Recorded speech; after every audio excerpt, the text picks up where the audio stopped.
Hi, my loves.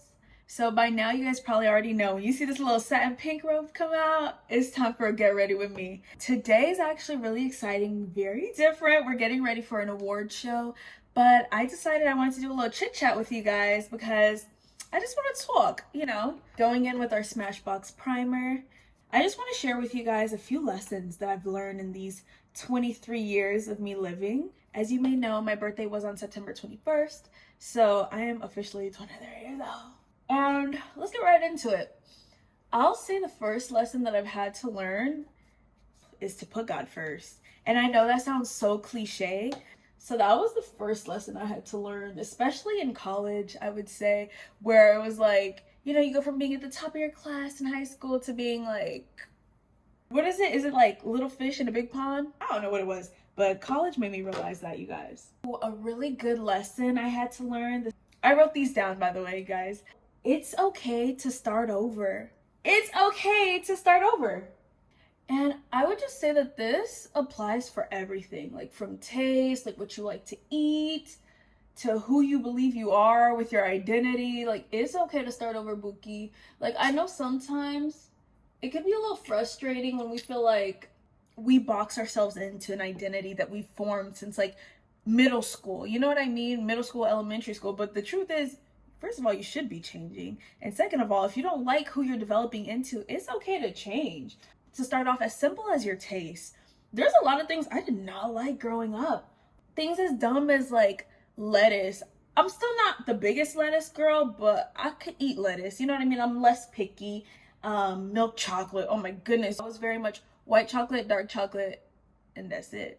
But these days, well, not these days, but recently, like last year, baby, I be chowing down on some Snickers bars, Twix bars. Like, I just love me some milk chocolate, and that's grown on me, and that's okay. I don't have to identify with the taste that I had, as a kid.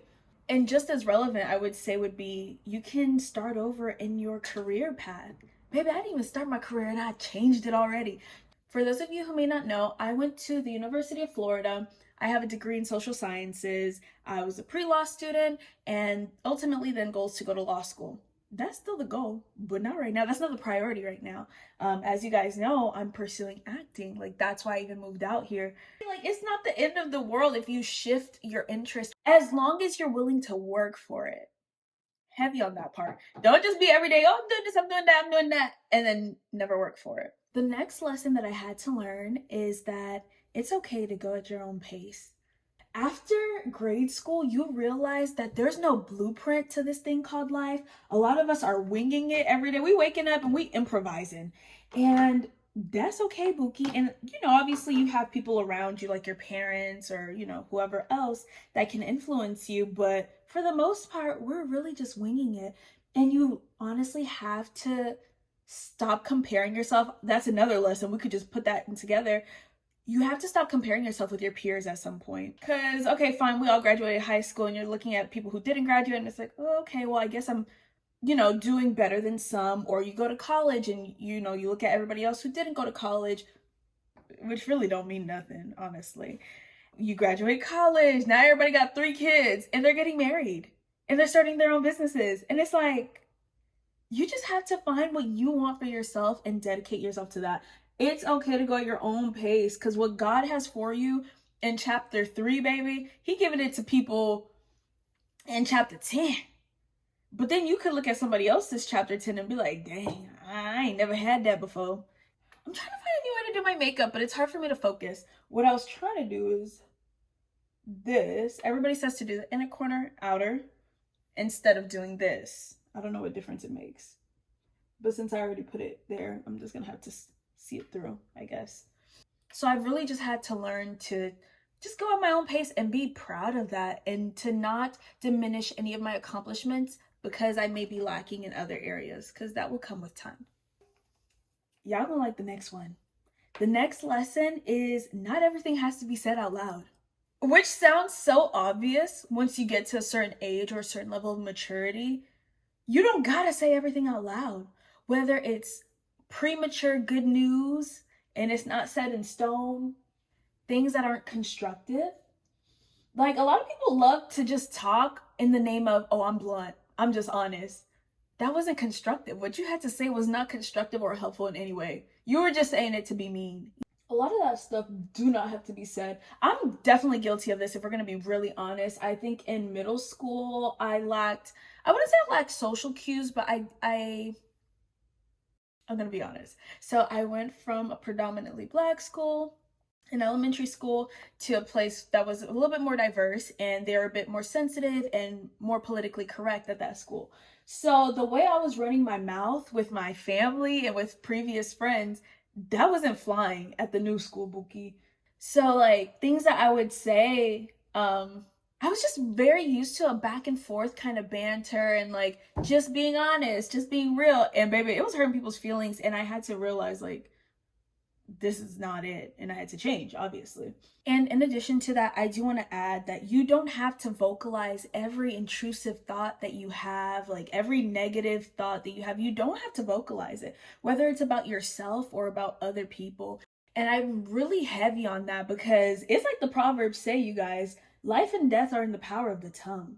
And I know like there was a time, I think I would say for high school, where I encountered it. Like it was cool to be self-deprecating. It was cool to like put yourself down and like humble yourself. And I know a lot of people get a kick out of humbling others. But one thing you will not find me doing is that. And I'm not delusional, but if I have an idea, it's for a reason. So I'm not gonna sit here like, oh, I could never, da da da, like that whole, okay, this might be a little delusional, but the whole idea like, oh, people are out of your league and oh, you can never have certain experiences, I don't subscribe to that, period. Bro, this face is giving dry. It's giving dry and pasty. Oh, let me brush out my eyebrows. This lesson right here, I think we always have to work through this. And it is that not everyone will see you how you see you. Let me say it again. Not everyone will see you how you see you. And what this means is like, you know, the work that you put in to be a different person, to show up better, to be more positive, to be more generous, to be more kind-hearted, but not everybody will see that. And a lot of people too, they want to hold on to who they know you as or to who they perceived you to be when they first met you at the age of 9. And it's like, it's a little scary. Like we have to change, and it's okay to acknowledge people's growth, but some people, I think they don't want to acknowledge it. They might make them feel some type of way. Honestly, I love reinventing myself. I don't think that it should be announced for it to be perceived. Like we need to just, you know, observe actions, observe character better, observe everything. The next lesson that I had to learn is do not take on the role of being a strong friend. And I'm going to read this note word for word verbatim because I was on something with this. Do not take on the role of being the strong friend. You're human just like everyone else. You don't have to be strong. Let God be strong for you. Period. Especially to my fellow Black girls. We're not strong no more. We're not. We're human just like everybody else. What makes us stronger than the next person?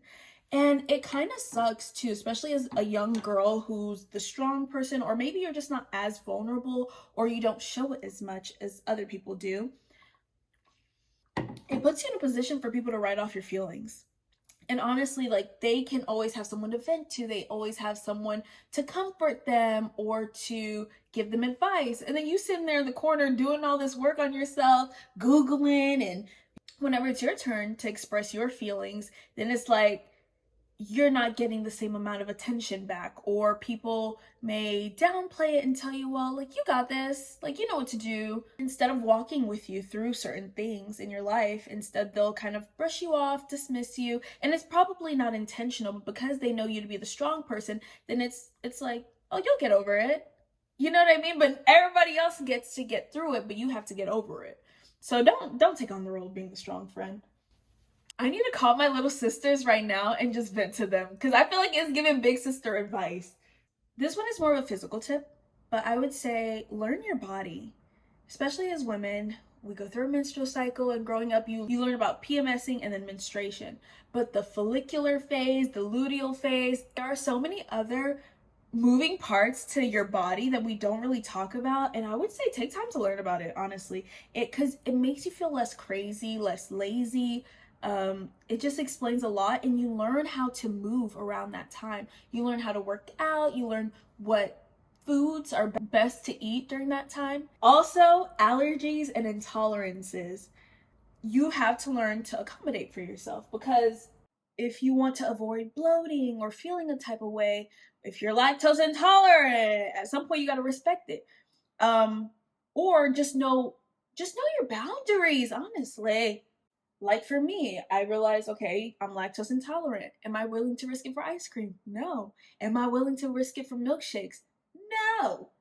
Am I willing to risk it for some cheese? Yeah, this is so bad. But anyways, I don't know what I'm talking about, y'all. I'm getting off topic. Oh, ¿qué hora es? Okay. So yeah, learn your body, listen to it, and respect it. If you don't respect it, honey, she gonna disrespect you. The older you get, your body's gonna start to disrespect you because you never respected it to begin with, and you only get one of these. Well, I don't know what y'all believe in, but you only got this one life, you know? So the next lesson is that you have to be aware of your toxic cycles in order to end it. Because when you notice that yourself, well, I'll speak for me. So when I notice myself going through this pattern of overthinking, which leads to self-sabotage, or it can lead to just, I think it's called paralysis of the analysis. Like you're just thinking so much about something, you're analyzing so much, and you just end up not doing anything. I have to be aware of that cycle, that toxic cycle, we can call it, because it presents itself at the most inconvenient times. It can affect decision making, especially when you're an adult and you're faced with bigger decisions to make. You can't live in your head. And when you're presented with these decisions to make, if you're overanalyzing everything, it puts you in a place where your self-esteem decreases because you don't even trust yourself enough to make good decisions for yourself. And so you have to be aware of whatever your cycle may be. That's just for me, but you have to be aware of it so you can break it. And I'm not saying that, oh, once you break it, it's not going to come back up. No, it's going to show up again. But the fact that you're aware of it, it's like, oh, I already know what this is. Like, we can go ahead and end that here. I should not be experimenting as much as I am right now, but whatever. I wanted a little contour look. Another thing I've learned is that you have to celebrate people genuinely. And what that means is not making everything about yourself. I think that's one place where jealousy may come from, is like you look at things through the lens of a what about me? What about me? What about me? And then you become jealous when you see other people getting blessed. While that is natural, I think you should fight that habit of making everything about you. Because if anything, when people around you, your friends, your family are getting blessed and are doing better for themselves, you should find inspiration from that. You should be like, oh my gosh, if you could do that, I can do that too. Or if this miracle could happen, there's hope. There's a God. Like, if God is in the neighborhood, baby, I could be next. So get excited. So if you do make it about you, look at it through that lens as opposed to, what about me? But I think it makes life a bit sweeter when you can just be like, wow, I know your story. And the fact that something this good is happening to you, it's just beautiful. And I like that for you. I love that for you. In the least backhanded way possible, I love that for you. By the way, that is one of my, I have a little bittersweet relationship with that compliment. Like, I love that for you. Like, if you wear a dress and someone's like, I love that for you. Or maybe it's the person who said it to me. I don't know. It gave backhanded. I'm not too sure. So yeah, celebrate people genuinely because you want to be celebrated genuinely. Moving along, you need to listen to wisdom. You got to listen to wisdom, period. I don't care if it's the old heads that everybody likes to make fun of, because sometimes when you have conversation, and I'm not saying every old head, but when you have conversation with people who just have wisdom, it can literally shift your perspective. It can shift some of the mistakes that you do or do not get yourself into. Wisdom is just everything, and not everybody has it. So many lessons can be learned through just listening. And I don't know about y'all, but I'm not a hands-on person. I'm not very like, oh, I gotta experience it. I gotta get hurt. I gotta get burned to know that the stove is hot. I'm very much, what did you say? Okay, say less. And honestly, I can be that way to a fault sometimes, where it's like, girl, like, try for yourself, learn for yourself. But I think certain lessons you don't want to learn firsthand. You're just better off like, okay, I heard what you went through. I'm good off that. The next lesson is something I'm still learning. I'm not perfect at it. I'm still working through it. Is get some accountability. Yeah. Therapy, workout buddy, Make sure your workout buddy is someone who can hold you accountable, because if your workout buddy struggles as much as you, y'all gonna be struggling together. So get a third party in the mix if you need to. And I'm speaking from experience because, one minute you working out on the treadmill, the next thing you know, you at Wingstop getting protein. And another thing, extend grace to others. Because you know how you feel, you know how you're always the victim of your own stories, and you know the reasoning behind all your actions and why you made the mistake you made. And other people may see it as an excuse, but to you, you genuinely see the reason. With that being said, extend the same grace to others that you want extended onto yourself. The same grace that God gives freely, y'all be trying to hold hostage. And by y'all, I'm a part of y'all too. So it's like you really have to extend grace to others because they're not perfect and they probably have reasons behind their actions or their mistakes, which you would probably consider an excuse too. Don't put anything past people. Is that what it says? Is that the saying? Like, I don't put it past you. And not in a pessimistic, cynical, like, oh, I don't put it past anyone because everybody's out for themselves. But just for the simple reason that people are imperfect and they may make a mistake, and it doesn't make them a bad person or doesn't mean they have a bad heart. It just means, like, in that moment, they made a bad decision. So I think it's so easy to like define other people by their mistakes, but then we never want to be associated with our own mistakes. At least that's how I view it, and that's how I've been able to extend grace to others, because it's like we're all human. I'm doing a lot of blush because I think blush tends to wear out throughout the night, and I'm ODing for pictures, and because you don't know who you're gonna see, and I really want this to last. I'll pack it up with these two things. Forgiveness is a daily choice. That is something I'm literally walking out every single day. Because some days you may think you're over it, some days you've prayed on it, you feel like you're at peace, and then other days just the thought of someone or something may cross your mind and you are just so agitated and you are so vexed, and you know what I'm saying? Like, you have to actively forgive until you forget. At least that's what I'm trying to do, because you don't want resentment to creep in and to create a home in your heart. That's just not the move. And if God can forgive Buki, I'm gonna need us to forgive too. So forgiveness is a daily choice. I'm learning that right now. And lastly, don't live your life to please people, especially if you don't want their life. That's not an offensive thing. That's like, objectively, I will take your wisdom where it's needed. Why would I be holding myself back or hindering myself because you may not approve, or because you don't agree, or because you have an issue with it? I'm not living my life for people. So as you guys can see, it was a little bit hard to get ready and talk at the same time. So I'm gonna finish my face. I'll come back when it's done. But in the meantime, feel free to share what you guys have learned throughout your life, certain lessons. I'm really curious to see what you guys have to say. Share your thoughts down below, you guys, and I'll be right back. Hey guys, so I'm not sure if I ended off the video. I did forget to show like the after. This is kind of the after. It is, okay, when did I get ready? Like 10 a.m. and it's 11 p.m. So it's like over 12 hours later, and this is what we're working with. The eyeshadow stayed, face looked greasy. Let me see. Anyways, I never said I was good at makeup. I just wanted to do a little look. This is how I'm looking. The lips came off. I only have lip balm on right now. And y'all, it was an event. I have my little tie. It was definitely interesting. I liked it because of all the throwbacks. What else? If you guys want to see the behind the scenes of the award ceremony, you should definitely check out my weekly vlog.